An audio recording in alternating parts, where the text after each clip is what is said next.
Hey, what's up, everybody? It's Jay coming back with another video on Suboxone. If you're new here, hit that subscribe button, thumbs up, all that stuff, man. I really appreciate it. You have no idea. It really means the world to me. Every single one of you guys, I appreciate it. So, listen, this is going to be an extension on my first video on getting off Suboxone. I'm going to be honest, it wasn't complete, and I apologize for that. There's a lot more to it than just taking vitamin C. Okay? It was a little clickbaity, and to be honest, it just wasn't complete. It was one of my first videos, and I left out a lot of stuff. So I apologize to my viewers, to my subscribers, and I'm going to give you the full rundown in this video here. This is exactly, if you do all of these things that I'm going to talk about in this video, I guarantee you're going to have a much easier time getting off Suboxone, or really any drug, but we're going to be talking about Suboxone, okay? Because I'm assuming also that you're on Suboxone, that you've been able to wean yourself down, you're somewhat stable in your life, right? And now you're ready to take the next step and get off it. So, first thing we're going to talk about is supplementation. And yes, it's more than just vitamin C, and I do apologize again for that. So, we will start though with the vitamin C. So, if you see my last video, you already know vitamin C is a big part of the protocol, okay? In the studies, they've done 320 milligrams per kilogram of body weight. You do the math. That's a fuckload of vitamin C, all right? Now, personally, I found the 1.5 to 2 gram amount of vitamin C per day to be effective in what I was looking for, right? I got the benefits from that dose. I didn't have to go any higher. So, you're going to have to experiment, but I'd say at least, if you can stomach it, 1.5 grams or more vitamin C in it. I mean, it's a lot of capsules. A lot of those pills, they usually come 1,000 milligrams. So 10 is a gram, right?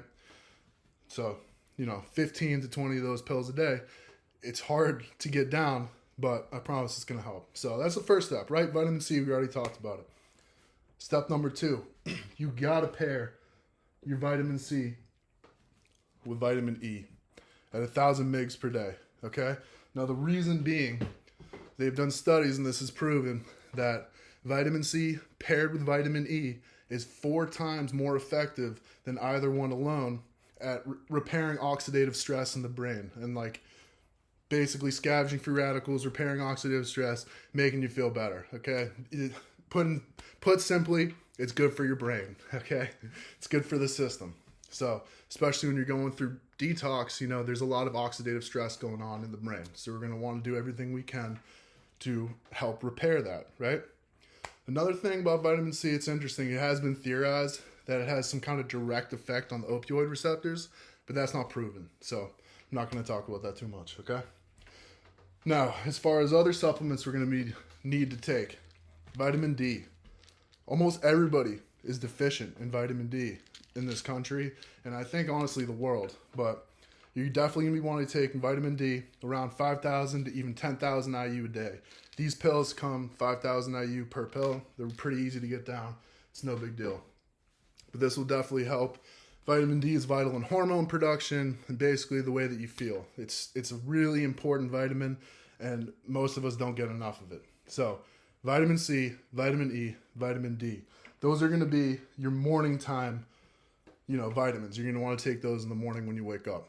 Now we're going to talk about at night, what you're going to want to be doing to help sleep, get rid of some of the restless legs, and, make yourself more comfortable. So first, you're going to start off melatonin. Easy to get, over the counter, very accessible.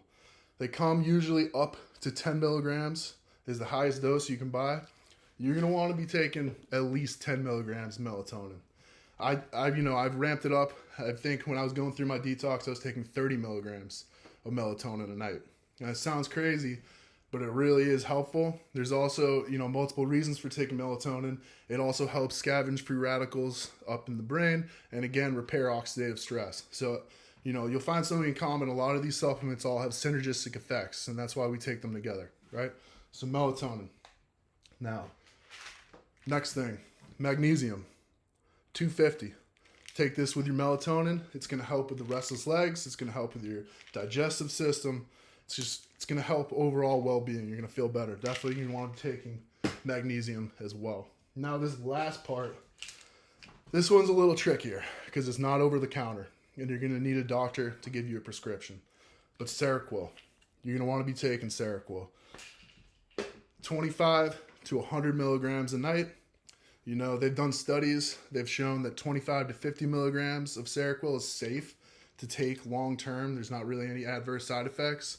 When you start getting higher, you start running the risk of getting into some side effects. You know, it fucks with hormone production, can make you fat, fucks with your insulin sensitivity, all these things. But we're not talking about taking it long term. This is for short term to get off Suboxone, right?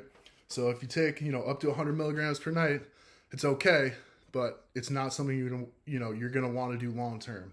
Try 25, try 50. If you can't sleep, bump it to 100. But I'm telling you, with magnesium, 10 to 30 milligrams melatonin, plus 25, 50 milligrams of Seroquel, you're going to sleep, bud. I promise you, you're going to sleep. And again, for most people, this is why we end up relapsing, is the sleep. It's a big deal. You know, when you can't sleep, you feel like shit. So you got to make sure you're getting your sleep in. It's super vital. And this is how you can do it. Melatonin, magnesium, and Seroquel. All right? So next aspect you're going to want to look at is lifestyle. It's not about supplementation. It's about how you're living, your diet, and exercise, man. Listen, if you eat like shit, you're going to feel like shit, and you're going to look like shit. None of this is going to work if you're not eating well. And you're going to want to start eating well before you try and get off the Suboxone. You got to make these lifestyle changes before you try and, you know, make any of these drastic, like, chemical changes in the brain, right? We're taking the Suboxone away. First, you got to get on that clean lifestyle, right? I'm talking eating well, vegetables, whole foods. Make sure you're getting your protein in for the day, at least 1 gram per pound. You know, it really is important. And on top of that, you got to make sure you're getting enough fat. Around 60 to 80 grams of fat per day is important for hormone production. You start getting any more than 60 to 80 grams of fat per day, it's probably just going to turn into fat and make you fat. So concentrate on protein, get adequate carbs, 60 to 80 grams of fat per day. And that's going to be, you know, the basis of your diet, okay? You're going to want to get those macros in through whole foods. Talking chicken breast, steak, vegetables, rice, you know, some bread is okay. No pizza, no chicken wings, McDonald's, all these foods we crave, right? When we're going through withdrawal, you can't eat them. It's just going to make it worse. You got to be living a healthy lifestyle. And you got to make these changes. Honestly, it's the only way this is going to work. So now that we got the diet down, we got to exercise, guys. We got to exercise. You got to get in the gym. It's so important. If you're not exercising at all and it's brand new to you, start super slow, man. Just get in there and do something. You don't have to go to the gym if you don't have a gym membership, but you got to be doing some physical activity. I'm talking push-ups. You can do air squats, whatever. You need to get your heart rate up and you need to start sweating. If you like to run. I don't care. Whatever it is, but you got to be getting that exercise in. And this is for a lot of different reasons, but it will create physiological changes in the brain when you're exercising. You get this rush of endorphins that actually does affect the same receptors as opioids. So for a lot of people, a lot of opiate addicts, they end up getting addicted to exercise, like myself. That's not a bad thing. But so this really is honestly the most important parts is your lifestyle and your, you know, diet and exercise. If you don't have the diet and exercise down, man, it's going to be a really hard battle. Like, honestly, I don't think you're going to be able to succeed. You got to get those things down. Because also, you're showing self-discipline. You're saying like, oh, I want that fucking Big Mac or whatever, but I'm not going to have it because I know that I need to do what's right for me to get healthy. And if you can get in that mindset, then you're well on your way to getting off Suboxone. Because at the end of the day, it's not just about stopping Suboxone. It's about changing you, becoming the new you, the better version of you, the you that doesn't need Suboxone, right? So let's recap, okay? Vitamin C, a fuckload, paired with vitamin E. Then we're going to be wanting to take vitamin D as well. Those are in the morning. At nighttime, melatonin, magnesium, and if you can get it, Seroquel. Listen, if you do these things, plus the lifestyle changes, I promise, guys, it's going to make it a lot easier. It really will. So, Thanks for watching. If you made it this far, please hit that subscribe button. I got way more videos coming, tons of tips and tricks, all kinds of stories. Hey, until the next time, later.